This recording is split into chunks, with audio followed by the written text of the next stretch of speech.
Now, the parent company of Snapchat has made its debut on the New York Stock Exchange, with shares trading at above $24, around 40% higher than the $17 its flotation priced them at.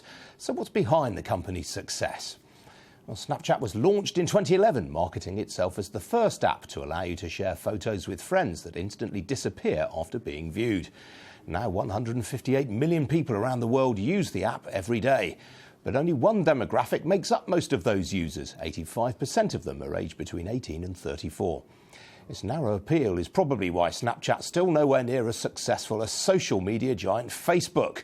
The site has 483 million daily users and 88% of them are over the age of 35.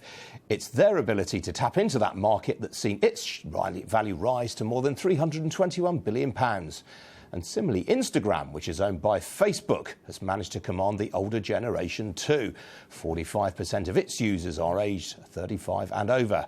Interestingly, it's the cloning of a Snapchat feature that's driving Instagram's growth. Instagram stories are short snapshots that disappear after 24 hours.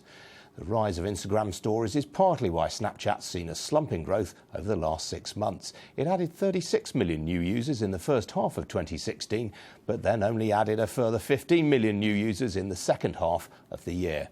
Snapchat insists it's not bothered about tapping into the 35 and over bracket, but analysts say at some point they're going to have to think about them if they want to keep up with the competition. Well, James Erskine is a director at Social Circle, a social influencer marketing platform. Now, James, $25 a share. This thing is trading at 80 times sales. How can that valuation possibly be justified? It's huge, isn't it? It's a real surprise. I suppose the first thing to say is that a company's only worth and shares are only worth what people are willing to pay for it. And people are buying in, I think, into the vision. And it's a big vision. And I think the vision is the first thing that you pointed out, is that there's kind of a homogenisation of social media platforms now where everybody seems to be doing the same thing. Snapchat's doing something slightly different. It's touching those millennials in a really engaging way and doing that job better than anybody else. And the other thing that I think, there's an element of soap opera there, you know.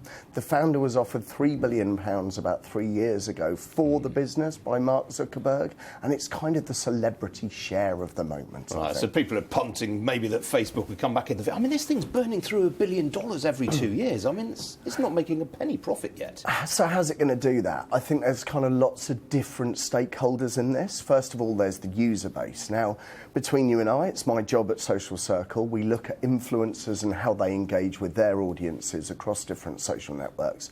It's my job, and I'm not very good at working Snapchat, and I should be able to.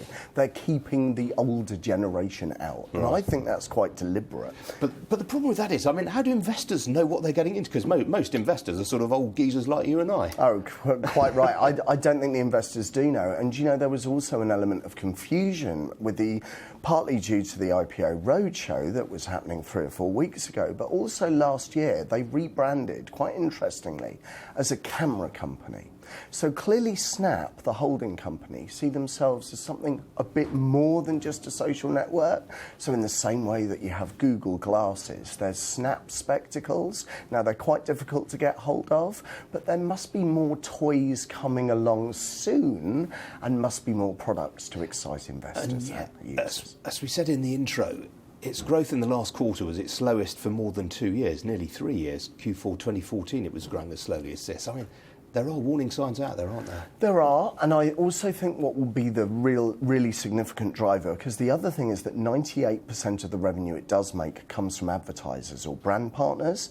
So they need to look at how brand partners are working with Snapchat and the different formats. So they do need a scalable format for local, smaller advertisers, right the way through to global big advertisers, big brands wanting to reach those millennials.